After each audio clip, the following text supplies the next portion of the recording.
இன்றைக்கி நம்ம பேபிக்கான என்ன ரெசிபி பண்ண போகிறோம் அப்படின்னு பார்த்தீங்கன்னா ஹெல்த்தியான பனானா பியூரி தான். அதுக்கு தேவையான பொருட்கள் வந்து ஒரு பனானா எடுத்திருக்கேன், சின்ன பனானா. அதை 4 பீசஸாக கட் பண்ணி வச்சுக்கிட்டேன்.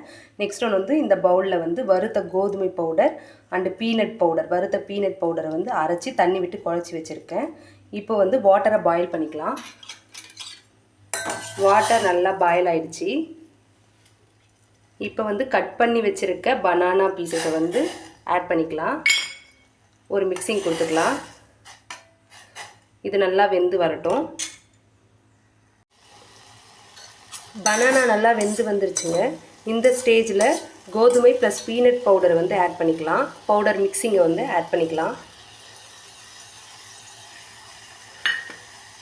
இப்போ ஒரு நல்ல மிக்சிங் கொடுத்துக்கோங்க. இது 1 or 2 மினிட்ஸ் வந்து குக் ஆகட்டும். ரொம்ப நேரம் குக் ஆகணும்னு அவசியம் இல்லை. இது ஆல்ரெடி ட்ரை ரோஸ்ட் பண்ண பவுடர் தான்.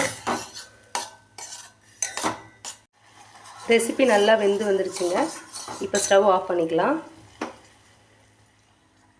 இப்போ இந்த பனானா மிக்ஸை மிக்ஸி ஜாரில் ட்ரான்ஸ்ஃபர் பண்ணி மேஷ் பண்ணி எடுத்துக்கலாம். 2லேருந்து ஒரு 3 பல்ஸ் கொடுத்து அரைச்சி எடுத்துக்கலாம்.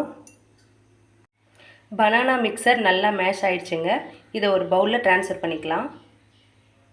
ஹெல்த்தியான பனானா பியூரி ரெடி ஆகிடுச்சு. இப்போ நீங்கள் உங்கள் கிட்ஸ்க்கு சர்வ் பண்ணிக்கலாம்.